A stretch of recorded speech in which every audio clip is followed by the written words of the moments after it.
ঈদের আনন্দ শেষ না হতেই সাভারের হাজারো পোশাক শ্রমিকের জীবনে নেমে এসেছে অনিশ্চয়তার কালো ছায়া। দেশের অন্যতম শীর্ষ পোশাক প্রস্তুতকারক প্রতিষ্ঠান আল মুসলিম গ্রুপ একযোগে 1868 জন শ্রমিককে চাকরি থেকে ছাঁটাই করেছে। শনিবার ঈদ উল আজহার ছুটির পর কারখানা খোলার প্রথম দিনেই শ্রমিকরা এসে দেখতে পান তাদের নাম ছাঁটাইয়ের তালিকায়। হঠাৎ এমন সিদ্ধান্তে ক্ষোভে ফেটে পড়েন তারা। কারখানায় প্রবেশ করতে না পেরে মূল ফটকের সামনে অবস্থান নেন শত শত শ্রমিক। মুহূর্তেই পুরো শিল্পাঞ্চলে উত্তেজনাকর পরিস্থিতির সৃষ্টি হয়। তথ্য অনুযায়ী উলাইলের একেএম নেটওয়ার্ক লিমিটেড থেকে ছাঁটাই করা হয়েছে 1286 জন শ্রমিক।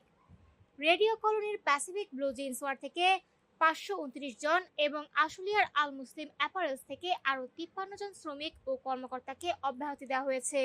ছাঁটাই হওয়া শ্রমিকদের অভিযোগ, কোনো ধরনের পূর্ব নোটিশ বা সতর্কতা ছাড়াই তাদের চাকরি থেকে বের করে দেওয়া হয়েছে। ঈদের পর কাজে ফিরে এমন খবর শুনে অনেকেই হতবাক। পরিবার পরিজন নিয়ে এখন তারা চরম অনিশ্চয়তার মধ্যে দিন পার করছেন।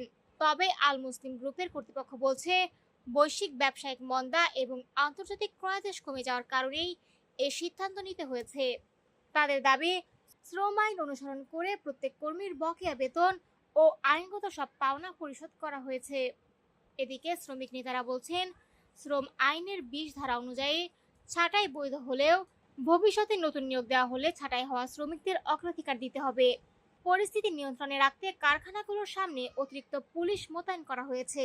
প্রশাসনের পক্ষ থেকে জানানো হয়েছে, শিল্পাঞ্চলের শান্তি শৃঙ্খলা বজায় রাখতে তারা সর্বোচ্চ সতর্ক অবস্থানে রয়েছে।